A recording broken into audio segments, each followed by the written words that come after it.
Good morning, good evening and good afternoon बच्चों। आज हम +2 केमिस्ट्री का यूनिट 3 शुरू करने जा रहे हैं और हमारे चैप्टर का नाम है इलेक्ट्रोकेमिस्ट्री। इलेक्ट्रोकेमिस्ट्री। और ये जो चैप्टर है, इस चैप्टर में बहुत सारी चीज़ें ऐसी हैं जो आपने +1 में लोअर क्लासेस में पढ़ी हुई हैं। तो मैं माइनर सा 2 डेफिनेशंस लूँगा इस टॉपिक को शुरू करने से पहले।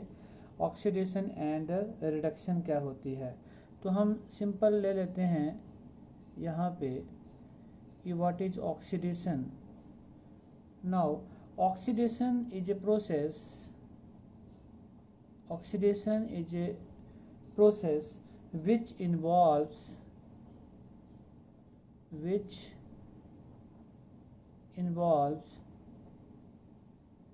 loss of electrons.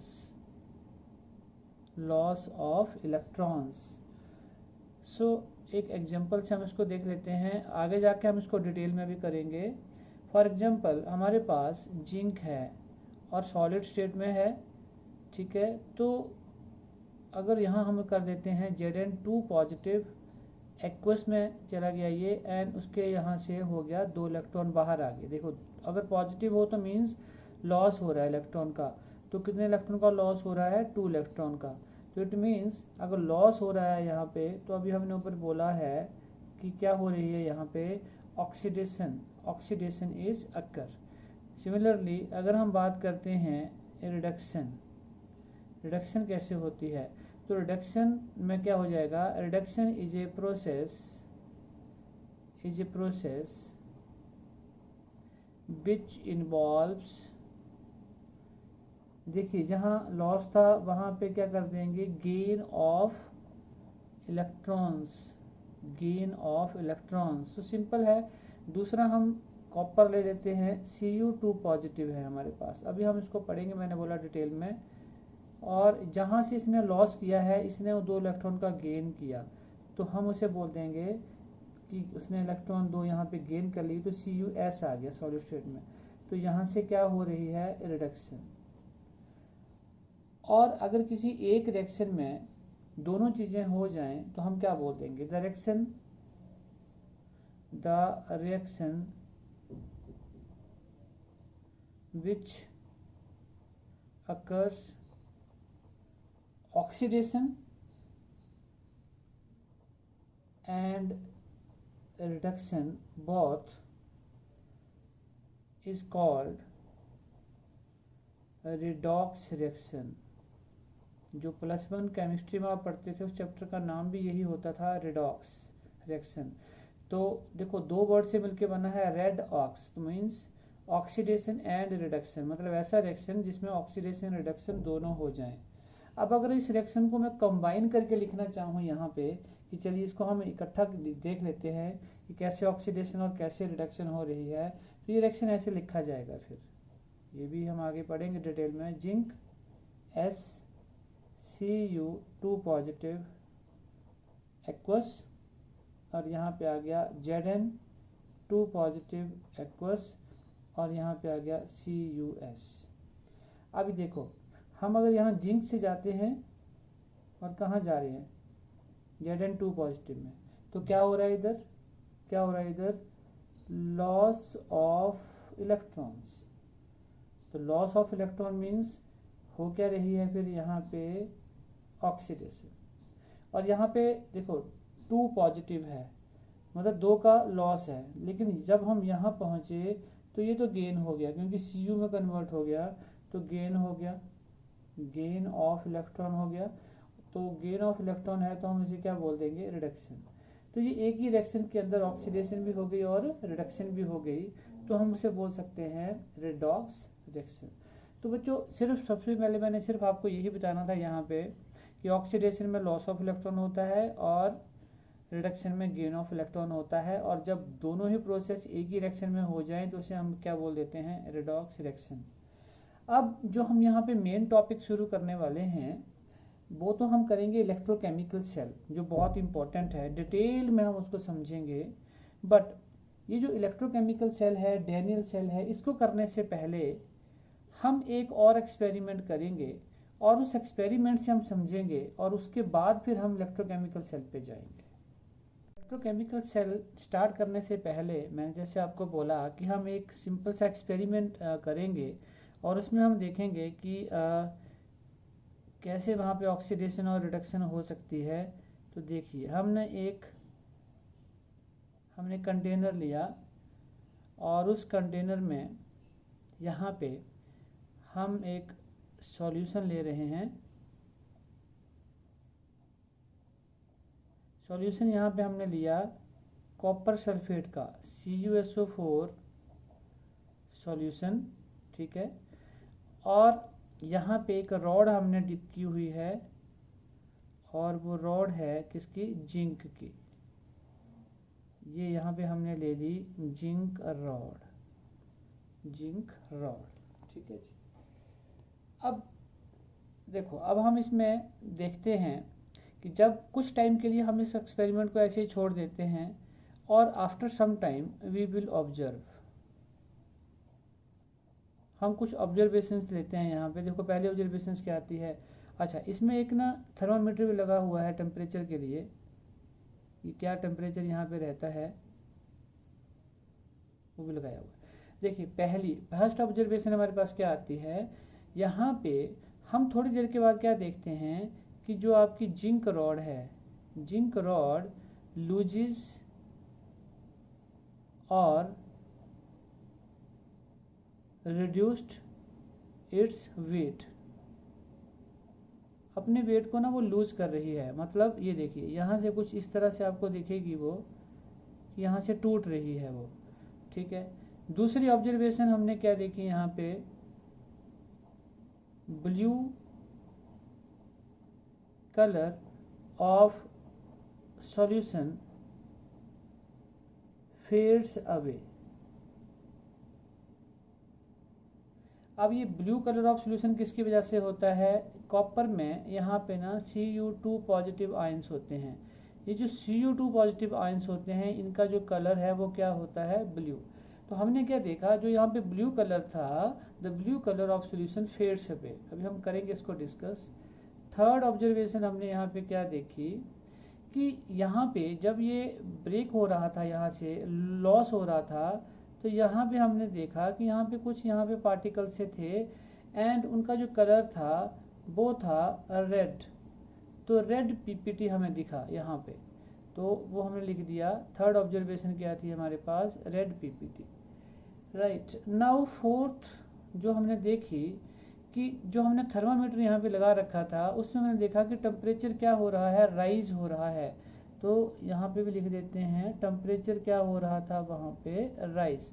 तो हमने यहाँ लिख दिया फोर्थ इज टेम्परेचर राइजेस। सो ये हमने 4 ऑब्जर्वेशंस यहाँ पे देखे, ठीक है जी। अब देखो इसका मतलब क्या हुआ, इसका मतलब ये हुआ कि जो जिंक रॉड थी वो अपने वेट को लॉस कर रही थी और वो टूट टूट कर कहाँ आ रहा था, सॉल्यूशन में गिर रहा था। तो अगर ऐसा हो रहा होगा तो इट मीन्स क्या हुआ कि जिंक जो सॉलिड में था वो अपने वेट को रिड्यूस कर रहा है और ये 2 पॉजिटिव एक्वस, मतलब उसने 2 इलेक्ट्रॉन का यहाँ पे लॉस किया, तो यहाँ पे क्या आ गया 2 इलेक्ट्रॉन। टूट टूट कर अगर वो नीचे गिर रहा था तो इसका मतलब देखो हम यहाँ बोल रहे हैं कि लॉस हो रहा है, तो हम यहाँ फिर यह लिख सकते हैं कि यहाँ पे क्या हो रही थी, ऑक्सीडेशन अकर, ठीक है जी। अब हम बात करते हैं, फिर कॉपर की बात आई। तो कॉपर की बात जब आई तो कॉपर में जैसे मैंने आपको बोला कि Cu2 पॉजिटिव आयन होते हैं और उनका कलर क्या होता है, ब्लू कलर का होता है। और तभी हमने क्या देखा, at the same time the colour, जो भी जहाँ पे कलर था blue colour, it fades away, और फेड हो रहा है और साथ में नीचे क्या हो रहा है, यहाँ पे रेड प्रेसिपिटेट भी बन रहे हैं। तो देखो कुछ इस तरह से रिएक्शन हुआ होगा कि हमने बोला जो Cu2 पॉजिटिव, ये जो ब्लू कलर जिसकी वजह से था वो यहाँ था, तो इसका मतलब जो इसने लॉस किया 2 इलेक्ट्रॉन का वो उसने यहाँ पे गेन कर लिया और यहाँ पे आ गया Cus। ये जो Cus सॉलिड की हम बात कर रहे हैं वो यहाँ पे है, ये जो इकट्ठा हुआ, तो दैट इज द उसका कलर क्या क्या रहा यहाँ पे, रेड। और यहाँ पे इसने क्या किया है, अभी गेन किया है। अगर उसने गेन किया है इलेक्ट्रॉन का, देन रिडक्शन इज अकर। तो फिर वहाँ पे क्या हो गई, वहाँ पे हो गई रिडक्शन।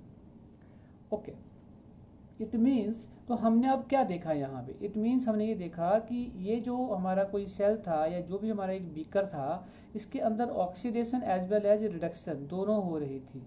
तो हम ये बोल सकते हैं कि यहाँ पे कौन सा रिएक्शन हो रहा था, रेडॉक्स रिएक्शन, जिसकी अभी हम बात भी कर रहे थे, जिसकी हम बात भी यहाँ पे कर रहे थे। बट यहाँ पे एक चीज़ क्या थी कि इस रिएक्शन को हम क्या बोल सकते हैं, ये रिएक्शन था डायरेक्ट रेडॉक्स रिएक्शन। अब इसका मीनिंग क्या हुआ, डायरेक्ट रेडॉक्स रिएक्शन। और एक चीज़ और थी, it occurs in the same container. अब ये इसका मीनिंग हुआ कि एक ही कंटेनर के अंदर ये रिएक्शन हो रहा था जिसमें ऑक्सीडेशन रिडक्शन दोनों हो रही थी। तो डायरेक्ट मीन्स यहीं पे हो रहा था एकदम अपने आप ही बीच में, तो इसलिए इसको हम बोल देते हैं direct redox reaction and it occurs in the same container. चौथी बात जो हम देख रहे थे कि टेम्परेचर क्या हो रहा था यहाँ पे, फिर हमने देखा, क्या देखा कि यहाँ पे टेम्परेचर जो है दैट इज राइजेस, टेम्परेचर क्या हो रहा है, राइज हो रहा है।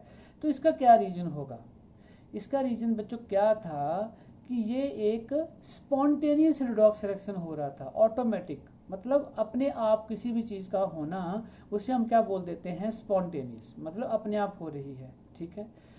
बट जब ये स्पॉन्टेनियस रिएक्शन हुआ, सो इस रिएक्शन में कुछ एनर्जी क्या हुई है, रिलीज हुई, एनर्जी क्या हुई, यहाँ से रिलीज हुई। और वो एनर्जी हमें किस फॉर्म में दिख रही है, देखो एनर्जी क्या हुई, यहाँ से एनर्जी इज रिलीजेस, और वो किस फॉर्म में दिख रही थी हमें, हीट फॉर्म में। किस फॉर्म में दिख रही थी, हीट फॉर्म में। और अगर वो हीट फॉर्म में दिख रही थी, that's why the temperature is rises, उसकी वजह से यहाँ पे टेम्परेचर क्या हुआ, राइज हुआ। बट इस एनर्जी का जिसकी हम बात कर रहे थे, जो एनर्जी रिलीज हुई, इस एनर्जी का हम प्रॉपरली यूज नहीं कर पाए, ठीक है बच्चों। क्यों नहीं यूज कर पाए, क्योंकि एनर्जी आई कहाँ से, ये केमिकल एनर्जी से, ठीक है। तो केमिकल एनर्जी जो थी वो किस में कन्वर्ट हो गई, हीट एनर्जी में। बट हम इसे करंट में कन्वर्ट नहीं कर पाए, जो इलेक्ट्रोकेमिस्ट्री में हमें करना है, या अब हम आगे जाके करेंगे। बात समझ रहे हो आप, इस एक्सपेरिमेंट को कराने का मीनिंग क्या था कि जो हमारे पास अभी हमने बोला है एनर्जी कहाँ से आई बच्चों, केमिकल एनर्जी से, केमिकल रिएक्शन हुआ तो केमिकल एनर्जी से आई एनर्जी और किस में कन्वर्ट हो गई, हीट एनर्जी में। बट इसको हम we do not converted into current, हम करंट में इसको कन्वर्ट नहीं कर पाए, ठीक है। सो ये एक प्रॉब्लम रही यहाँ पे। सो अब हम, ये हमने एक बेसिक सा एक मॉडल बताया आपको अब हम जो करेंगे, अब हम करेंगे इलेक्ट्रोकेमिकल सेल। इलेक्ट्रोकेमिकल सेल अब हम जब करेंगे तो उस चीज़ में हम समझेंगे कि हम इसको क्या करें और कैसे इस रिएक्शन को चेंज करें कि हम अपनी केमिकल एनर्जी को करंट में चेंज कर सकें। तो बच्चों आज हम इसका फर्स्ट टॉपिक अभी हम पढ़ने जा रहे हैं, जो मेन टॉपिक है, और टॉपिक का नाम है इलेक्ट्रोकेमिकल सेल। इलेक्ट्रोकेमिकल सेल, इसको दो तीन नाम से हम जानते हैं, आपकी कई बुक्स में लिखा होता है गैल्वेनिक सेल, या फिर ऐसे भी बोला जाता है इसको वोल्टेक सेल, वोल्टेक सेल। अब ये जो इलेक्ट्रोकेमिकल सेल है, ये होता क्या है, it is a phenomenon which convert chemical energy into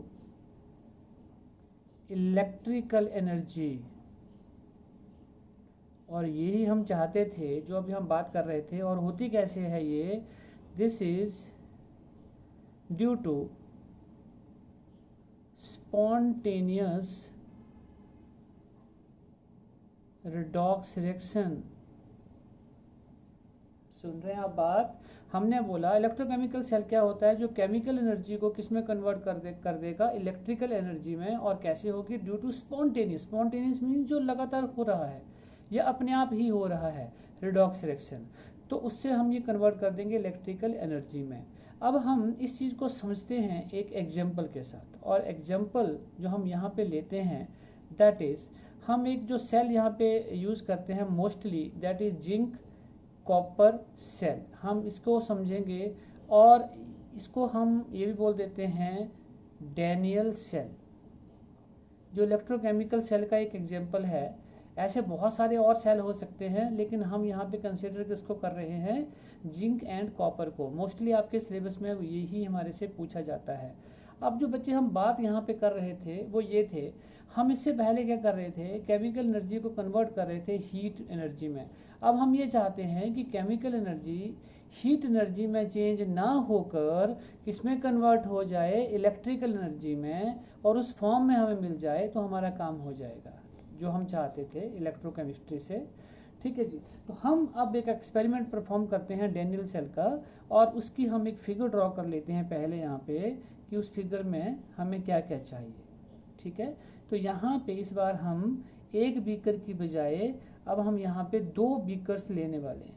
तो हमने यहाँ पे 2 बीकर्स ले लिए, वी टेक 2 कंटेनर्स, एंड ये जो हमारा फर्स्ट कंटेनर है इसके बीच में जो हम सॉल्यूशन लेते हैं that is zinc sulphate solution हम यहाँ पे ले लेंगे, और यहाँ पे जो हम रॉड डिप करेंगे वो रॉड होगी जिंक की। ठीक है, तो हमने इसको लिख दिया यहाँ पे, ये रॉड कौन सी है, जिंक रॉड। और इस वाले बीकर में हमने जो दूसरा सॉल्यूशन हमने यहाँ पे लिया वो सॉल्यूशन हमारे पास होता है CuSO4 कॉपर सल्फेट का सॉल्यूशन। ठीक है, और यहाँ पे जो हम रॉड डिप करते हैं वो रॉड होते हैं हमारे पास copper rod, Cu rod, and then we will connect these 2 electrodes by connecting wires. हम ऐसे बना सकते हैं, और यहाँ पे हम एक एमीटर्स का भी यूज़ कर लेते हैं जिससे हमें पता चल जाता है डिफ्लेक्शन का कि वहाँ पे रिएक्शन हो रहा है या नहीं हो रहा है। अब हमने देखा यहाँ पे जैसे हमने सेटअप बनाया तो हमने देखा कि यहाँ पे कुछ केमिकल रिएक्शन स्टार्ट हुए, क्योंकि हम बात कर रहे हैं स्पॉन्टेनियस की, और वो क्या थे, स्पॉन्टेनियस हैं, जो हमने बोला खुद हो रहे हैं, अपने आप हो जाएंगे। अब आप ये सवाल नहीं उठा सकते बच्चों कि ये कैसे हो रहे हैं। आपने नेचर में भी देखा होगा कि जैसे पानी का झरना है वो क्या करता है, वो ऊपर से नीचे की तरफ को गिरता है, तो क्या है वो, दैट इज स्पॉन्टेनियस। ठीक है, तो वो अपने आप हो रहा है। जैसे अब मैं आपसे ये बोल दूं आज कि कल एग्जाम नहीं है, तो आप क्या करेंगे तो आप क्या करेंगे, तो आप पढ़ना छोड़ देंगे, तो ये क्या हो गया, ये भी स्पॉन्टेनियस हो गया, अपने आप ही हो रहा है ये। ठीक है, जैसे आपको फीड मिला पीछे से। चलिए अब हम अपने टॉपिक की तरफ बढ़ते हैं और मेन चीज़ की तरफ यहाँ पे ध्यान देते हैं। देखो जैसे हम इस रिएक्शन को, सेटअप को देखते हैं थोड़ी देर के बाद, तो व्हाट वी विल सी, हम यहाँ पे देख रहे हैं कि जो Zn2 पॉजिटिव के आयंस हैं वो सॉल्यूशन में आने लगे। अब ध्यान देना, यहाँ पे ये आपकी जिंक रॉड है, यहाँ से Zn2 पॉजिटिव के जो आयंस हैं वो कहाँ आने लगे, हमारे इस सॉल्यूशन में आने लगे। और ऑलरेडी यहाँ पे Zn2 पॉजिटिव के, ये सॉल्यूशन था, Zn2 पॉजिटिव के यहाँ पे ऑलरेडी भी आयंस यहाँ पे थे। अब जैसे ये यहाँ पे आए तो ये जो 2 इलेक्ट्रॉन यहाँ से निकले वो यहाँ पे रह गए, किसके ऊपर, इस रॉड के ऊपर, वो इस रॉड के ऊपर वो रह गए। लेकिन धीमे धीमे क्या हुआ, और Zn2 पॉजिटिव यहाँ से नीचे आने लगे, और धीमे धीमे क्या हो गया कि यहाँ पे इलेक्ट्रॉन क्या हो गए, यहाँ पे इलेक्ट्रॉन बढ़ना शुरू हो गए, और ये धीमे धीमे एक्युमुलेट होते गए। और क्या हुआ, ये जो आपकी कनेक्टिंग वायर्स थी इनके थ्रू ये धीरे धीरे ट्रैवल करना शुरू कर गए और इस तरफ को जाना शुरू हो गए। देखो डायरेक्शन हमारी क्या है, इस तरफ को जाना स्टार्ट कर दिया। अब चलते चलते वो कहाँ पहुँच गए, यहाँ पे पहुँच गए। ठीक है, बट यहाँ पर भी ऑलरेडी एक स्पॉन्टेनियस रिएक्शन हो रहा था, यहाँ पर भी एक already at the same time एक स्पॉन्टेनियस रिएक्शन हो रहा था। क्या हो रहा था, ये जो सॉल्यूशन है, सॉल्यूशन के अंदर से देख रहे हो आप यहाँ पे क्या है, Cu2 पॉजिटिव आयन, वो यहाँ जा रहे थे सॉल्यूशन के अंदर, Cu2 पॉजिटिव के आयन थे और ये इलेक्ट्रॉन को वो यहाँ पे क्यों जा रहे थे, क्योंकि वो इलेक्ट्रॉन को देख के क्या हो रहे थे, खुश क्यों, क्योंकि पॉजिटिव को क्या मिल रहा था यहाँ से, नेगेटिव। क्यों, क्योंकि वो एकदम क्या होना चाहते थे, क्योंकि वो एकदम क्या होना चाहते थे, रिड्यूस होना चाहते थे, इनको लेना चाहते थे। तो देखिए हमारे पास यहाँ पे दो रिएक्शन बने, हमने बोला जैसे ही यहाँ आया और इलेक्ट्रॉन यहाँ को गए, तो इट मीन्स हमारा जो ये वाला हाफ सेल है वहाँ पे हमने लिखा जिंक, ये सॉलिड स्टेट में था, यहाँ से ऐसे करके, तो यहाँ पे क्या हुआ फिर Zn2 पॉजिटिव और यहाँ से क्या आगे 2 इलेक्ट्रॉन। इट मीन्स हमने बोल दिया यहाँ पे कि क्या हो रही थी, यहाँ पे ऑक्सीडेशन। और एट द सेम टाइम जैसे हमने बोला कि यहाँ पे Cu2 पॉजिटिव आयन थे और वो इनका वेट कर रहे थे, जैसे वो आए तो एकदम चिपक गए उनके साथ, तो क्या हो गया, Cu2 पॉजिटिव था तो उसने 2 इलेक्ट्रॉन के साथ वो जैसे वो चिपकेगा तो यहाँ पे क्या बन गया, Cus means gain of electron हो रहा है। अभी हम पीछे बात भी कर रहे थे, तो हम क्या बोलेंगे कि इस हाफ सेल में क्या होना शुरू हो गया, रिडक्शन होना शुरू हो गया, क्योंकि गेन ऑफ इलेक्ट्रॉन हो गया। बात समझ रहे हैं सभी आप। बट अब देखो यहाँ से हमने, देखो ये रिडक्शन हाफ सेल है, तो यहाँ से हमने क्या देखा कि यहाँ से अगर इलेक्ट्रॉन फ्लो कर रहा है तो इसको जो हम नाम देंगे वो हम नाम दे देंगे इस इलेक्ट्रोड को, ये हो गया हमारा नेगेटिव चार्ज इलेक्ट्रोड, ठीक है जी। और बिल्कुल इसके ऑपोजिट में अगर ये है तो इसको अब हम क्या बोल सकते हैं, पॉजिटिव चार्ज इलेक्ट्रोड, समझ रहे हैं बात आप। और जो नेगेटिव वाला है, अगर नेगेटिव चार्ज इलेक्ट्रोड है तो इसे हम क्या बोल देते हैं फिर, एनोड, और इसे क्या बोलेंगे हम यहाँ पे, कैथोड, इसे क्या बोलेंगे हम यहाँ पे, कैथोड। तो बच्चों देखो अब इसका मतलब ये हुआ कि एक हमारे पास, देखो एक हमारे पास यहाँ पे पॉजिटिव चार्ज इलेक्ट्रोड है और एक हमारे पास नेगेटिव चार्ज इलेक्ट्रोड है, तो कितनी बढ़िया बात होगी, इट मीन्स अब बढ़िया से करंट फ्लो करेगा। क्यों, क्योंकि हमारे पास दोनों इलेक्ट्रोड हो गए पॉजिटिव एंड नेगेटिव। अब आपको ये पता होगा कि करंट कैसे फ्लो करता है। करंट हमेशा फ्लो करता है जिस डायरेक्शन में इलेक्ट्रॉन फ्लो करते हैं उसके ओपोजिट डायरेक्शन में हमारा करंट फ्लो करता है। मीन्स अब आपने फिजिक्स में पढ़ा भी होगा, आपको फिजिक्स के टीचर ने पढ़ाया भी होगा कि पॉजिटिव इलेक्ट्रोड टू कहाँ जाता है, नेगेटिव इलेक्ट्रोड को करंट फ्लो करता है। तो जो करंट फ्लो करेगा, जो हम चाहते थे वो हमें यहाँ से पॉसिबल हो गया, तो मतलब यहाँ से करंट कहाँ को फ्लो करेगा, यहाँ को, ठीक है, मतलब पॉजिटिव टू नेगेटिव, ठीक है। तो ये हमें यहाँ से क्लियर हो गया। तो बच्चों अब यहाँ से हमने क्या क्या सीखा, एक तो ये जो सेल है इसे हम हाफ सेल बोलेंगे, इसे भी हाफ बोलेंगे, तो ये कंप्लीट सेल बनेगा। तो अगर हम इस साइड पे लिखना चाहें फर्स्ट पॉइंट एक, तो हम देखो इस चीज़ को क्या बोल सकते हैं कि ये लेफ्ट हैंड साइड पे है, तो हम इसे बोलेंगे लेफ्ट हाफ सेल, और अगर इसे बोलेंगे तो ये उल्टा हो जाएगा, राइट हाफ सेल। नंबर 2, यहाँ पे ऑक्सीडेशन हो रही है, अभी हमने बोला ऑक्सीडेशन हो रही है, तो इसे हम ये भी बोल सकते हैं ऑक्सीडेशन हाफ सेल। तो ऑटोमेटिकली यहाँ रिडक्शन हो रही है, तो इसे क्या बोल देंगे हम, रिडक्शन हाफ सेल। अब थर्ड पॉइंट हमारे पास यहाँ पे क्या आया है, देखिए अभी हमने बोला कि नेगेटिव चार्ज इलेक्ट्रोड है, तो ये क्या हुआ, एनोड हुआ, तो ये इसका नाम हो गया एनोड हाफ सेल। तो ऑटोमेटिकली वो क्या हो गया, पॉजिटिव है तो cathode half cell. And the fourth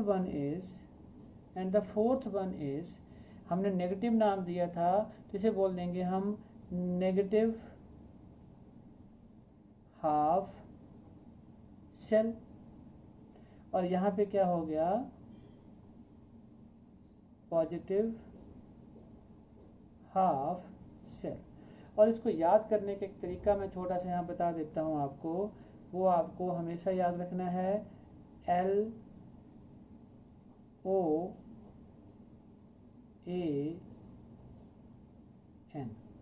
loan,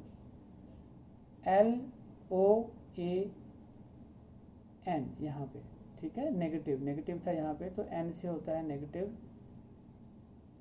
negative. तो आपको याद रहेगा लेफ्ट ऑक्सीडेशन एनोड और यहाँ से नेगेटिव, तो ऑटोमेटिकली इसको उल्टा हो जाएगा। तो याद रखने का एक छोटा सा तरीका है कि लोन से आप इसको यहाँ पे याद रख सकते हैं। तो बच्चों यहाँ तक तो आपको समझ आ गया होगा जो भी तक हमने बात की है कि यहाँ पे ऑक्सीडेशन होती है, यहाँ पे रिडक्शन होती है। ये ऑक्सीडेशन हाफ सेल है, ये रिडक्शन हाफ सेल है, ये right hand electrode half cell है, ये लेफ्ट हैंड। सो अब हम बात कर रहे हैं यहाँ पे, अभी तक हमारा ये सर्किट पूरा नहीं हुआ है, बट इस सारे सेल में एक यहाँ पे प्रॉब्लम है अभी भी। और वो प्रॉब्लम क्या है, उस प्रॉब्लम का अब हम सॉल्यूशन ढूंढेंगे और प्रॉब्लम को हम देखेंगे। देखो अभी तक जो हमने काम किया है, प्रॉब्लम ये है कि जैसे जैसे देखो यहाँ से आप देख रहे हो लेफ्ट हैंड हाफ सेल में जैसे जैसे Zn2 पॉजिटिव के जो आयंस हैं यहाँ आते जाएंगे, और ऑलरेडी इस सॉल्यूशन में Zn पॉजिटिव और SO42 नेगेटिव के आयंस ऑलरेडी यहाँ पे प्रेजेंट हैं, ठीक है। अगर ये जैसे जैसे यहाँ पे आयंस आते जाएंगे तो Zn पॉजिटिव आयंस की जो कंसंट्रेशन है यहाँ पे इंक्रीज होती जाएगी। Zn2 positive, Zn2 positive, Zn2 positive, ऐसे Zn2 पॉजिटिव। तो जैसे जैसे टाइम आगे बढ़ता जाएगा इसकी जो कंसंट्रेशन है पॉजिटिव आयन की वो बढ़ती जाएगी।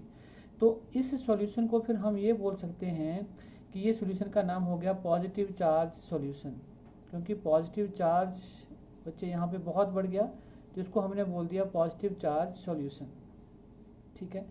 और एक टाइम ऐसा भी आएगा जब ये जो इलेक्ट्रॉन यहाँ से ट्रांसफ़र हो रहे थे यहाँ से यहाँ को, ये इन इलेक्ट्रॉन को भी यहाँ से नहीं जाने देंगे। क्यों? क्योंकि ऑलरेडी जब पॉजिटिव चार्ज यहाँ बढ़ जाएगा तो इन इलेक्ट्रॉन को भी ये रोक लेंगे यहाँ से, ठीक है।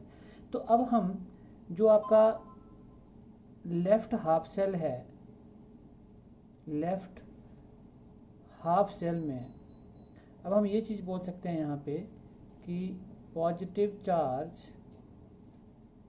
In solution, positive charge in solution prevents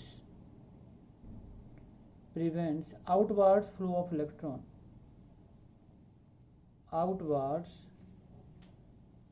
flow of electrons।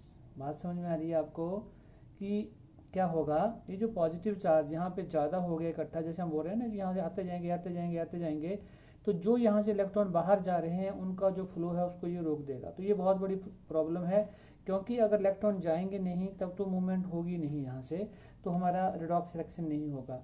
और यही चीज़ अगर हम दूसरी साइड पे जाते हैं राइट हैंड इलेक्ट्रोड की तरफ को, तो वहाँ पे भी हम ये देख रहे हैं। यहाँ पे देखो क्या देख रहे हैं हम, धीमे धीमे जो Cu2 पॉजिटिव है चार्ज जो है वो यहाँ पे जाता जा रहा है, जाता जा रहा है, जाता जा रहा है, जाता जा रहा है। अगर ये पॉजिटिव चार्ज यहाँ जाता जा रहा है तो यहाँ पे क्या इंक्रीज होता जा रहा है, sulphate ions, sulphate ions, SO42 negative ions, SO42 negative ion, तो इनकी कंसंट्रेशन यहाँ पे क्या होगी, इंक्रीज होगी। तो हम इसको लिख सकते हैं कि ये कौन सा सॉल्यूशन बन गया आपका, नेगेटिव चार्ज सॉल्यूशन। और अब आप एक चीज़ और समझो, अगर यहाँ पे इलेक्ट्रॉन आ रहे हैं तो अब ये सेम चार्ज यहाँ नेगेटिव ऑलरेडी है, नेगेटिव यहाँ आ रहा है, तो अब होगा क्या, इनकमिंग इलेक्ट्रॉन को ये रिपेल करना शुरू कर देंगे, इनको लेंगे ही नहीं, ठीक है। तो ये बहुत बड़ी प्रॉब्लम शुरू होगी यहाँ पे भी। तो सेम चीज़ दोनों तरफ हो रही है, यहाँ पे ये तो यहाँ पे ये हो रही है। तो अब हम यहाँ पे जो ये प्रॉब्लम हम बोल रहे थे, तो राइट हाफ सेल में हम क्या बोल सकते हैं, राइट हाफ सेल में हम क्या बोल सकते हैं कि जो नेगेटिव चार्ज है इन सॉल्यूशन प्रिवेंट्स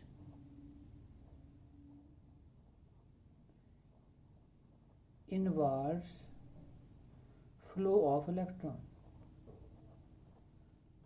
वहाँ पे क्या था, आउटवर्ड, और यहाँ पे क्या हो गया, इनवर्ड। बच्चे ये समझने वाली बातें हैं, ये समझने वाली बातें हैं कि वो क्या करेगा, नेगेटिव चार्ज जो यहाँ पे बढ़ता जा रहा है इन सोल्यूशन प्रिवेंट्स, इसको रोकेगा, यहाँ आने से इसको रोकेगा। अब ये प्रॉब्लम दोनों में है। अब हम चाहते क्या हैं, हम ये चाहते हैं कि सॉल्यूशन में चार्ज ना डेवलप हो, ये जो सॉल्यूशन है इसमें चार्ज जो है वो डेवलप ना हो, और जो फ्लो ऑफ इलेक्ट्रॉन है वो स्पॉन्टेनियस लगातार चलता रहे, वो कहीं ना रुके। तो उसका सॉल्यूशन करने के लिए उसका फिर हमारे पास एक ही सॉल्यूशन था, और उसको हम नाम देते हैं साल्ट ब्रिज। उसको हम नाम देते हैं साल्ट ब्रिज। तो साल्ट ब्रिज उसका सॉल्यूशन है। तो इसका सॉल्यूशन जो था वो हमने क्या बताया आपको, सॉल्ट ब्रिज। तो सॉल्ट ब्रिज क्या होता है, देखिए मैं यहाँ पे एक छोटी सी इसकी फिगर बनाता हूँ। सॉल्ट ब्रिज को हम सिंपली ये भी बोल देते हैं, this is an inverted U tube. Inverted U tube, उल्टा यू होता है ये, इन्वर्टेड यू ट्यूब। और ये ग्लास की ट्यूब होती है, और इसके अंदर हम एक सॉल्यूशन लेते हैं जिसमें होता है इलेक्ट्रोलाइट। और इलेक्ट्रोलाइट इसमें हम लेते हैं KCl हो सकता है, KNO3 हो सकता है, K2SO4 हो सकता है, एक्सेट्रा। ये कोई भी इलेक्ट्रोलाइट हम लेते हैं। साथ में एक और होता है जिसे हम पाउडर बोलते हैं, अगर पाउडर लेते हैं। अगर पाउडर क्या होता है, ये सेमी सॉलिड हम इसमें बनाते हैं और KCl को बीच में डालते हैं, और सेमी सॉलिड से लिक्विड बनता है ताकि फ्लो ऑफ इलेक्ट्रॉन ईजी हो जाए, फ्लो ऑफ इलेक्ट्रॉन यहाँ से ईजिली पास हो जाए। जैसे हम अगर KCl का लेते हैं मान लीजिए, तो यहाँ पे मान लीजिए K पॉजिटिव है और यहाँ पे मान लीजिए Cl नेगेटिव है। अब देखिए मैं बात करता हूँ, अब यहाँ पे क्या प्रॉब्लम चल रही थी, यहाँ पे प्रॉब्लम चल रही थी कि इस साइड पे नेगेटिव आयंस, हमारे नेगेटिव सोल्यूशन जो था वो बढ़ रहा था, negative charge solution SO4 negative, SO4 negative, SO4 negative, और यहाँ पे पॉजिटिव बढ़ गया था, फ्लो ऑफ इलेक्ट्रॉन नहीं हो पा रहा था। तो जैसे हम यहाँ पे इसको साल्ट ब्रिज को यहाँ पे हम लगाएंगे, देखिए अब हम इसको यहाँ पे सेटअप कर देते हैं। ये है हमारा साल्ट ब्रिज, इसको हमने यहाँ पे लगा दिया, और जैसे ही साल्ट ब्रिज यहाँ पे लगाया तो देखो यहाँ पे हमने बोला K पॉजिटिव और यहाँ पे हमने बोला Cl नेगेटिव। अब होगा क्या, ये K पॉजिटिव यहाँ जाएंगे और यहाँ नेगेटिव चार्ज बढ़ रहा था तो उसको न्यूट्रलाइज कर देंगे, पॉजिटिव नेगेटिव के साथ न्यूट्रलाइज हो जाएगा। और यहाँ पे पॉजिटिव चार्ज बढ़ रहा था तो वहाँ पे हमें Cl आइंस जाएंगे और वो इसको न्यूट्रलाइज कर देंगे। तो इससे क्या हो गया कि यहाँ पे जो भी नेगेटिव और पॉजिटिव चार्ज बढ़ रहा था वो इसने ख़त्म कर दिया, किसने, साल्ट ब्रिज ने। तो इसको हम लिख सकते हैं यहाँ पे साल्ट ब्रिज। अब हमारा सर्किट पूरा हुआ, अब हमारा फ्लो ऑफ इलेक्ट्रॉन इजीली जाना शुरू हो जाएगा यहाँ से, ठीक है जी। अब ये तो हो गया कि साल्ट ब्रिज क्या करता था और हमारा उसने काम सॉल्व कर दिया। मेन चीज़, कई बार बोर्ड एग्जाम में आपको यहाँ पे क्वेश्चन आता है, and that is the function of salt bridge. Very important question, function क्या होते हैं इसके, तो भी हमने डिस्कस किए हैं। देखो पहला फंक्शन तो यही है, it maintain the electrical neutrality of half cell. समझ रहे हैं बात आप, इसका मतलब ये हुआ it maintain the electrical neutrality of half cell. बिल्कुल वही किया इसने, जब पॉजिटिव नेगेटिव यहाँ से ख़त्म हो गया तो हमारा जो इलेक्ट्रिकल सर्किट था या हाफ सेल थे वहाँ पे क्या आ गई, इलेक्ट्रिकल न्यूट्रलिटी, ठीक है। और सेकंड जो इसका मेन फंक्शन होता है, that it complete the circuit, साथ में जोड़ सकते हैं by allowing flow of electrons. क्या मीनिंग हुआ इसका, देखिए जैसे ये न्यूट्रल होते हैं तो क्या होता है, यहाँ से फ्लो ऑफ इलेक्ट्रॉन, यहाँ से यहाँ को जाना इलेक्ट्रॉन शुरू हो जाते हैं। तो वही हम बोल रहे हैं it complete the circuit, circuit को कंप्लीट करते हैं by allowing the flow of electron, जो फ्लो ऑफ इलेक्ट्रॉन है उसको अलाउ कर देते हैं, वो यहाँ से चलना शुरू हो जाता है। ठीक है, तो these are the function of salt bridge. अब बच्चों ये तो मैंने आपको पूरी डिटेल में समझाया कि इलेक्ट्रोकेमिकल सेल क्या होता है, फंक्शन ऑफ साल्ट ब्रिज क्या होते हैं। अब मैं साथ में ही आपको, आप इसके नोट्स बना सकते हो, और अब हम करेंगे, अगर हमें ये प्रॉपरली आता है, ये वाला अगर हमें प्रॉपरली आता है, तो अब हम अगला जो टॉपिक करने वाले हैं that is the representation of an electrochemical cell. हम जो इलेक्ट्रोकेमिकल सेल है उसको रिप्रेजेंट कैसे कर सकते हैं। ठीक है, तो अब हम अगला टॉपिक वो करेंगे। अब हमारा नेक्स्ट टॉपिक है representation of an electrochemical cell। अब हम कैसे रिप्रेजेंट कर सकते हैं, अगर हमारे पास कोई भी हमें सेल दिया जाए और हमें बोला जाए कि उसको रिप्रेजेंट करो, तो हम कैसे रिप्रेजेंट कर सकते हैं। बच्चों जो अभी तक हमने काम किया है, अगर वो हमें आता है, हमें वो सारी चीज़ें क्लियर हैं, तो कभी भी नहीं हो सकता कि हम रिप्रेजेंटेशन ना कर सकें। मैं एक छोटी सी फिगर फिर से यहाँ पे ड्रॉ कर रहा हूँ जल्दी से, और जो हम फिगर ड्रॉ करेंगे वो हमारी जल्दी से हेल्प भी करेगी। एग्जाम में आपको ये फिगर ड्रॉ नहीं करनी है जब आपने इलेक्ट्रोकेमिकल सेल की रिप्रेजेंटेशन करनी है, ये जस्ट हम इसलिए कर रहे हैं ताकि हमें ये पता चल जाए कि हमने अभी तक काम क्या किया है। देखो मैं इसको जल्दी से ड्रॉ कर रहा हूँ। हमने 2 बीकर लिए जैसे हम ऑलरेडी बोलते हैं, और एक बीकर में हमारे पास जो हम यहाँ पे लेते हैं ZnSO4 सॉल्यूशन, दूसरे में हम लेते हैं कॉपर सल्फेट सॉल्यूशन, यहाँ पे हम लेते हैं जिंक रॉड, यहाँ पे हम लेते हैं कॉपर रॉड। ठीक है जी, और ये हम इन वायर्स को कनेक्ट करते हैं थ्रू कनेक्टिंग वायर्स यहाँ पे, और एमीटर लगा होता है यहाँ पे एमीटर। ये फ्लो ऑफ इलेक्ट्रॉन है यहाँ से, जो यहाँ से जाएंगे, इसको हम बोलते हैं नेगेटिव, और ये होता है हमारा एनोड, ये होता है हमारा पॉजिटिव, और इसको हम बोल देते हैं कैथोड। ठीक है जी, अब देखिए, अब जो हम बात कर रहे थे representation of an electrochemical cell, तो हम यहाँ लिख देते हैं देयर आर फॉलोइंग स्टेप्स। इन स्टेप्स को आपने फॉलो करना है किसी भी सेल की रिप्रेजेंटेशन के लिए, और ये बहुत ज़्यादा इजी भी है।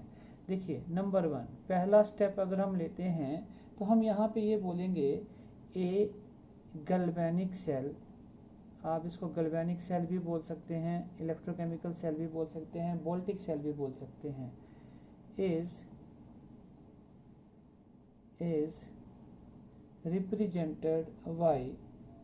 represented by writing, ध्यान से समझना है इसको, हमने ध्यान से समझना है, राइटिंग द एनोड, ब्रैकेट में लिखेंगे where oxidation occur on the left hand side. ध्यान दो, ये गैल्वेनिक सेल है, ये रिप्रेजेंटेड बाय राइटिंग एनोड। देखो यहाँ पे एनोड कहाँ पे है, सब जानते हैं ये है एनोड। एनोड कहाँ पे है, ये हमारा लेफ्ट है और ये हमारा राइट है, ये हमारा लेफ्ट है, ये हमारा राइट है।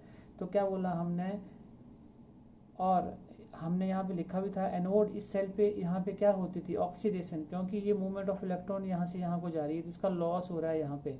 तो हमने बोला रिप्रेजेंटेड बाय राइटिंग एनोड, और वहाँ पे क्या होती है वेयर ऑक्सीडेशन अकर, और कहाँ पे है ये on the left hand side. आगे लिख देंगे एंड कैथोड, वहाँ पे क्या होती है वेयर, क्या होती है वहाँ पे रिडक्शन अकर, कहाँ पे है ये on right hand side. Clear हो रहा है सबको। तो हमने दोनों सेल के बारे में बता दिया कि ये हमारा कौन सा है, एनोड है जहाँ पे ऑक्सीडेशन होती है, ये लेफ्ट हैंड साइड पे है, ये हमारा कैथोड है जो राइट हैंड साइड पे है जहाँ पे रिडक्शन होती है। तो ये हमें ऑलरेडी आता था। अब हम सेकेंड स्टेप की तरफ को बढ़ते हैं। अगर हमने एनोड के सेल को रिप्रेजेंट करना हो तो हम बोलते हैं the anode of the cell, the anode of the cell is represented by writing, ध्यान देना यहाँ पे, metal first and then electrolyte, metal first and then electrolyte. अब ध्यान दो, एंड दीज आर, इसको हम कैसे आपस में अलग करेंगे, metal first and these are, इसको these are separated by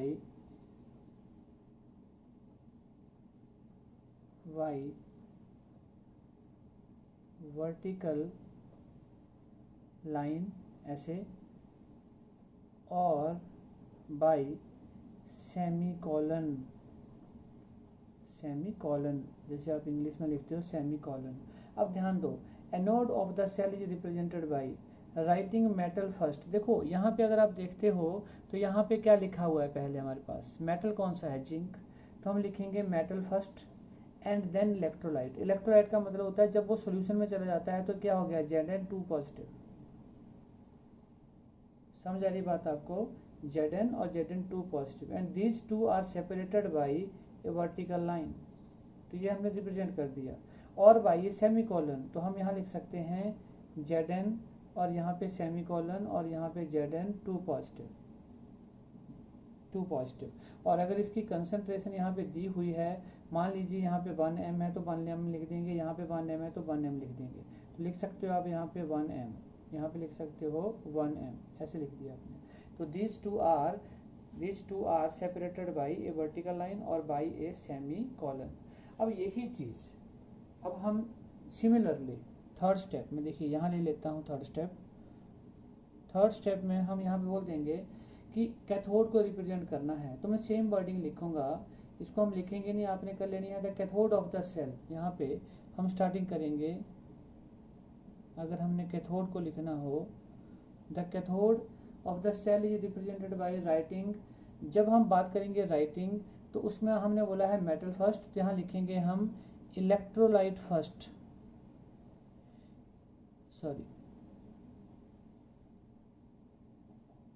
electrolyte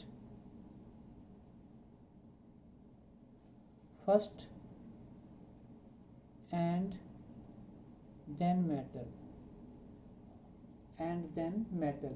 अब इसका मीनिंग क्या हो गया, अगर हम इसकी बात कर रहे हैं यहाँ पे, तो यहाँ पे हम बोलेंगे electrolyte first means Cu2 positive, ठीक है जी, वर्टिकल लाइन Cu आ गया, और अगर हमने उससे करना है तो Cu2 पॉजिटिव यहाँ पे और सेमीकोलन और ये Cu आ गया।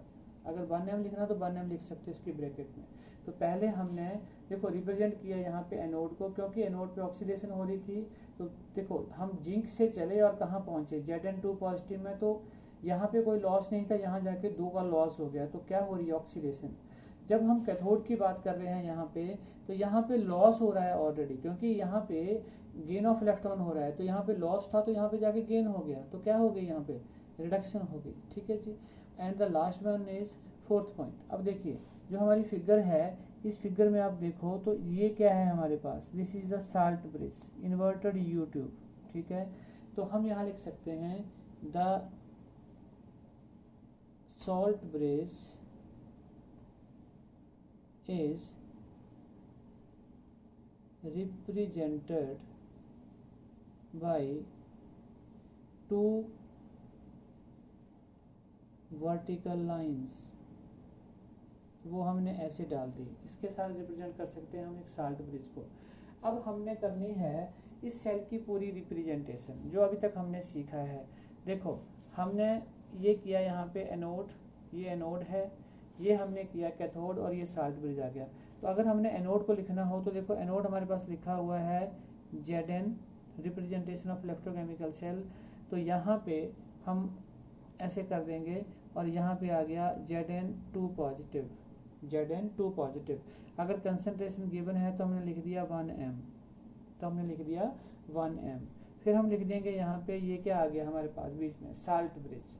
और यहाँ पे अब कैथोड लिखना है तो लिखा हुआ है Cu2 पॉजिटिव और इसकी कंसंट्रेशन भी 1m थी, तो वर्टिकल लाइन यहाँ पे Cu। तो ये हमारे पास एक रिप्रेजेंटेशन हो गई किसकी, एक किसी भी सेल की।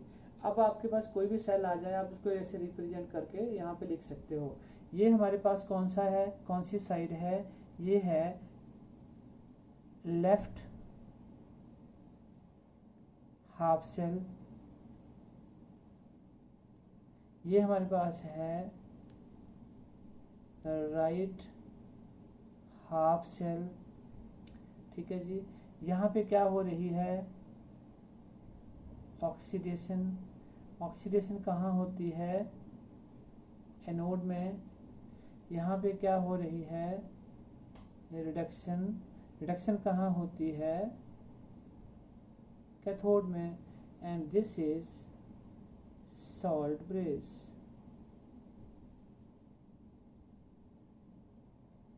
This is salt bridge. तो बात समझ में आ गई आपको। तो हमने ये सारी चीज़ें क्लियर कर दी कि कुछ किसी भी सेल की अगर रिप्रेजेंटेशन करनी हो तो हम फिर से एक बार इसको देख लेते हैं कि कोई भी गैल्वेनिक सेल है, galvanic cell is represented by writing anode. ठीक है, कहाँ पे, जहाँ पे ऑक्सीडेशन हो रही है, किस साइड पे है, लेफ्ट हैंड साइड पे है। ठीक है, और एंड कैथोड क्या है, वहाँ पे क्या हो रही है, रिडक्शन, और वो कहाँ पे है, राइट हैंड साइड के ऊपर है। ठीक है, एनोड को हमेशा कैसे रिप्रेजेंट करेंगे, metal first and then electrolyte. Cathode को कैसे रिप्रेजेंट करेंगे, electrolyte first and then metal. These two are separated by the semicolon और वर्टिकल लाइन। ठीक है, और लास्ट पॉइंट था हमारा साल्ट ब्रिज, उसको हम डबल वर्टिकल लाइन के साथ कर देंगे और यहाँ पे ये हमारे पास इसकी रिप्रेजेंटेशन आ गई।